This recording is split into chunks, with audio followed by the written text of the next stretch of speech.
Zatrúbiš.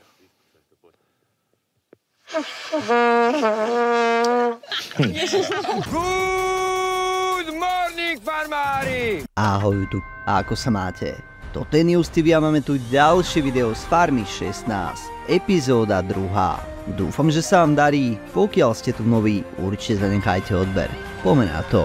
A aby som nezabudol, celé časti nájdete na Vojo. Link je dole pod videom. Štvorica starých farmárov stojí pred tajnou misiou. Na farmu môžu vstúpiť, až keď od hospodára získajú 100 mincí. Ich dnešnou úlohou je vyrobiť si z doručených vecí ďalekohľad a maskovanie. Musia ním odsledovať, kto sa stal farmárom týždňa a kto sluhami. Na sledovanie budú chodiť vždy iba dvaja a v žiadnom prípade sa nesmú prezradiť. Za misiu môžu získať 20 mincí. Opakuj si, Alica. Neublížiť ľuďom. Nech idú do Maringotky. Ozaj, dajme si nejaké mená. Myslíš? No a? Ako myslíš, ako také... Také krycie, ja neviem, agentské alebo niečo také. Ja budem Karin, dobre? Ja budem Barbie.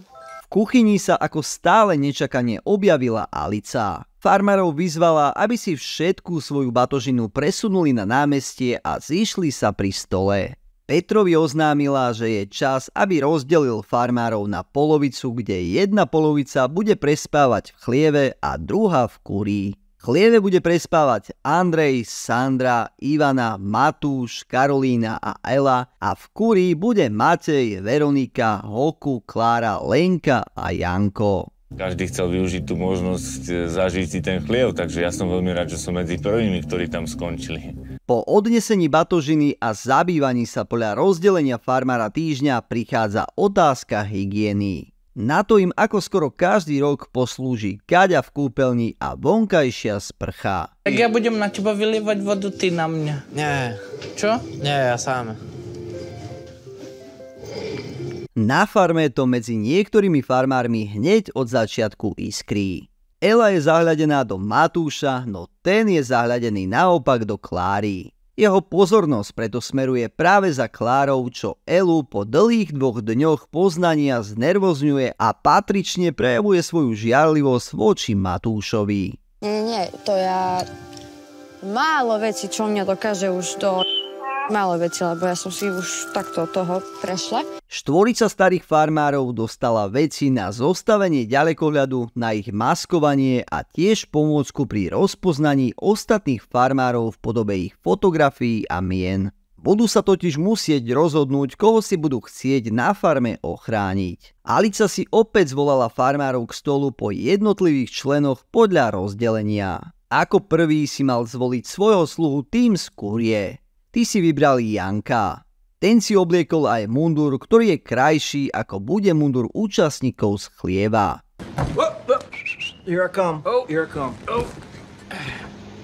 Nasledovali obyvatelia chlieva a ich voľba sluhu. Aj keď ich voľba nebola jednohlasná ako v prípade Janka, farmári si nakoniec väčším počtom hlasov zvolili za slúžku mladú Elu. Škoda, že nie sme spolu v tým, ale však raz možno. Nemám rada takéto, lebo už sa to rozbieha, vieš, a už sa to musí trošku rozmýšľať. Hej, však jasné. Nemám to rada. Až sa ma to nastralo.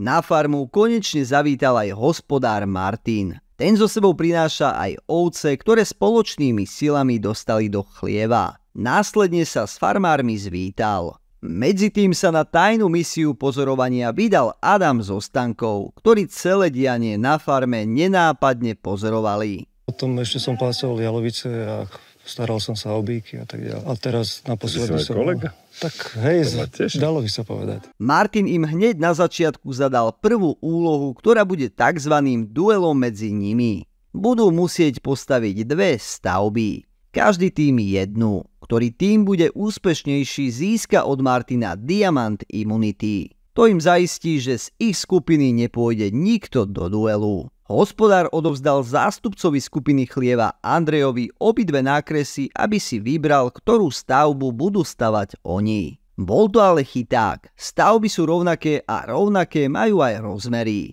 Stavať sa má príbytok pre soláre a ovce. Za mne páči, že majú výhodu. To nevadí, to už nie je naša starosť. Bude to zaujímavé. Martin odovzdal farmárom pravidlá farmy. Ako druhé odovzdal farmárovi týždňa elementy, ktoré bude farmár týždňa nosiť. Je to klobúk, vesta a trúba, ktorou bude farmárov zvolávať k stolu a modrú šnúrku so zápisníkom. Zatrúbiš.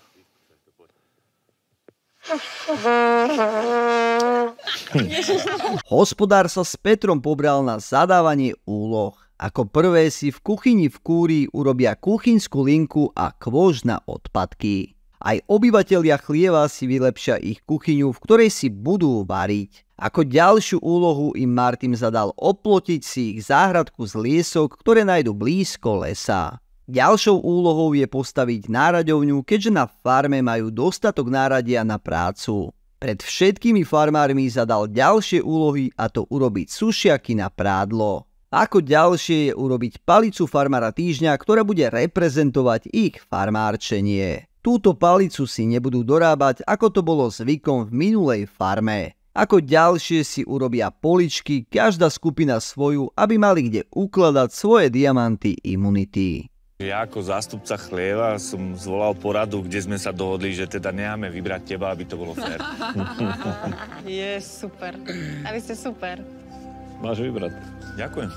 Úlohu, a to príbytok pre ovce a príbytok pre somáre, musia zvládnuť za 24 hodín. Každá skupina bude mať na prácu rovnaký materiál, rovnaký počet materiálu a rovnaké náradie na prácu. Tá skupina, ktorá svoj príbytok zvládne postaviť lepšie, krajšie a funkčnejšie, získa po posúdení Martinom svoj diamant imunity.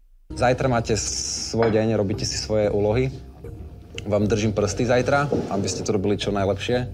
A skúste sa dnes vyspať a oddychnúť, nabrať sily, lebo to budete potrebovať. Mali k sebe tak akože blízko, tak som sa cítila dosť ako na prd, že čo tam robím. Držte mi palce. Áno. To máš test odvahy. Čo? To máš test odvahy. To už bolo dosť. Trojka Ela, Klára a Matúš šli na lúku pozorovať hviezdy. Ela sa pri nich ale cítila ako 5. koleso na voze a tak sa za zámienkou zimy pobrala sama späť na farmu. Klára a Matúš si tak mohli užiť čas o samote, kde vraj prebehlo nejaké nevinné hladkanie a konverzácia v objatí. Máme tu koniec. Dúfam, že sa vám aj toto video páčilo, tak šup like. Ak chceš vidieť podobné videá, určite zanechaj odber a nezabudni na zvonček. Vidíme sa pri ďalšom videu. Čaute.